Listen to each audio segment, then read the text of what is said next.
श्रृंखला में हम एआई की एक ऐसी बड़ी गुत्थी सुलझाने वाले हैं जिसका सामना लगभग हर कोई करता है। होता क्या है ना, अक्सर हम एआई से कुछ बनाने को कहते हैं और नतीजा एकदम अजीब या उम्मीद से बिल्कुल अलग निकल कर आता है। तो आखिर इसका असली कारण क्या है? आइए मिलकर इसकी गहराई में चलते हैं और समझते हैं कि इसे कैसे ठीक किया जा सकता है। एक बड़ी ही सटीक और मजेदार बात कही जाती है कि अगर एआई से बेहतरीन तस्वीरें नहीं बन रही हैं, तो समस्या एआई में नहीं है बल्कि उसके प्रॉम्प्ट में है। हैरानी की बात तो ये है कि आजकल लगभग 90% लोग एआई का इस्तेमाल तो कर रहे हैं, पर उन्हें सही निर्देश देना नहीं आता। और सच्चाई ये है कि सिर्फ एक लाइन का बदलाव, जी हाँ, सिर्फ एक लाइन परिणामों को 10 गुना तक बेहतर कर सकती है। हम अक्सर बेचारे टूल को दोष देते हैं, जबकि सारा खेल तो सही निर्देश देने का होता है। प्रॉम्प्ट इंजीनियरिंग, ये शब्द सुनने में बड़ा ही टेक्निकल और भारी भरकम लगता है ना? पर यकीन मानिए, इसकी बारीकियों को समझने में शायद 30 सेकंड भी नहीं लगते। असली चाबी सिर्फ ये जानने में है कि एआई को क्या और कैसे बताना है। एक बार सही तरीका पकड़ में आ गया तो कोई भी बिना किसी गहरी टेक्निकल नॉलेज के आसानी से एकदम प्रोफेशनल लेवल की तस्वीरें बना सकता है। तो चलिए इस कॉन्सेप्ट की बिल्कुल जड़ तक चलते हैं।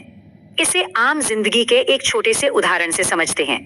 आर्टिफिशियल इंटेलिजेंस के लिए एक प्रॉम्प्ट ठीक वैसा ही काम करता है जैसे किसी रेस्टोरेंट में वेटर को दिया गया कोई ऑर्डर। मान लीजिए कोई व्यक्ति किसी रेस्टोरेंट में जाता है और वेटर से बस इतना कह दे कि कुछ खाना ले आओ, तो क्या होगा? वेटर अपने मर्जी से कुछ भी उठाकर ले आएगा। अब जो खाना टेबल पर आएगा वो शायद बिल्कुल पसंद ना आए, क्योंकि निर्देश तो साफ थे ही नहीं।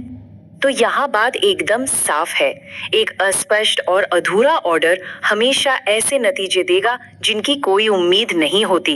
इसके बिल्कुल उलट, अगर ऑर्डर एकदम साफ, सटीक और डिटेल से भरा हो, जैसे पनीर बटर मसाला लाना, मीडियम स्पाइसी रखना और साथ में बटर नान ले आना, तब क्या होगा? तब बिल्कुल वही डिश मिलेगी जो मांगी गई थी। जब निर्देश इतने सटीक होते हैं तो परिणाम भी मन मुताबिक मिलना तय है। और कमाल की बात है कि बिल्कुल यही लॉजिक एआई पर भी पूरी तरह से लागू होता है। अब अगर इसी रेस्टोरेंट वाले लॉजिक को एआई पर अप्लाई करें तो एक सुनहरा नियम सामने निकल कर आता है, और वो नियम है, प्रॉम्प्ट जितना स्पष्ट होगा नतीजा उतना ही बेहतर होगा। देखिए, इमेज जनरेटर्स के पास अपना कोई जादू नहीं होता, वो सिर्फ दिए गए निर्देशों का लफ्ज ब लफ्ज पालन करते हैं। अगर इंस्ट्रक्शन अधूरे या गोलमोल होंगे तो एआई जो तस्वीर बनाएगा वो भी अधूरी या अजीब सी ही बनेगी। चलिए इसका एक प्रैक्टिकल उदाहरण देखते हैं। एक आम प्रॉम्प्ट जैसे एक लड़की की फोटो बनाओ बहुत ही अस्पष्ट और कमजोर है, लेकिन अगर उसकी जगह एक डिटेल्ड प्रॉम्प्ट लिखा जाए, जैसे एक आत्मविश्वासी लड़की का ultra realistic portrait, cinematic lighting, luxury background, विस्तृत चेहरा, डीएसएलआर फोटोग्राफी, 4K क्वालिटी, तो नतीजे में जमीन आसमान का फर्क आ जाता है। यही बात साबित करती है कि जानकारी को सही ढंग से प्रोसेस करने के लिए एआई को कितने सटीक विवरण यानी एग्जैक्ट डिटेल्स की जरूरत होती है। लेकिन अब सवाल ये है कि इतने सटीक प्रॉम्प्ट्स लिखे कैसे जाएं? असल में इसके पीछे एक बड़ा ही आसान सा रहस्य छिपा है, जिसे हम 4 जरूरी कीवर्ड्स में बांट सकते हैं। पहला है सब्जेक्ट, यानी फोटो का मुख्य विषय क्या है। दूसरा स्टाइल, यानी उसका लुक कैसा होना चाहिए। तीसरा आता है लाइटिंग, यानी रोशनी का प्रभाव कैसा रहेगा। और आखिरी है क्वालिटी। इन 4 एलिमेंट्स को मिलाकर कोई भी व्यक्ति बहुत आसानी से एकदम परफेक्ट और सटीक निर्देश तैयार कर सकता है। अब इस जानकारी को सिर्फ सुनने तक सीमित नहीं रखना, इसे प्रैक्टिकल भी तो बनाना है।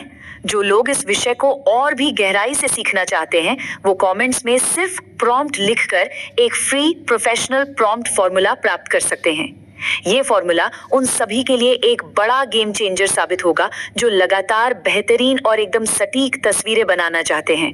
और अब अंत में एक बड़ा ही दिलचस्प सवाल हमारे सामने आता है। वो सवाल ये है कि प्रोफेशनल प्रॉम्प्ट जनरेट करने का वो 10 सेकंड का सीक्रेट फॉर्मूला आखिर है क्या? जी हाँ, एक ऐसा नायाब तरीका जिससे चैट जीपीटी और किसी भी इमेज जनरेटर से सिर्फ 10 सेकंड में परफेक्ट प्रॉम्प्ट्स बनवाए जा सके। ये एक ऐसी तकनीक है जो एआई के साथ काम करने का पूरा अनुभव ही बदल सकती है। खैर, इस रोमांचक जानकारी पर से पर्दा कल उठाया जाएगा। आज की ये चर्चा यहीं समाप्त होती है, लेकिन हमारा सीखने का ये सिलसिला लगातार जारी रहेगा।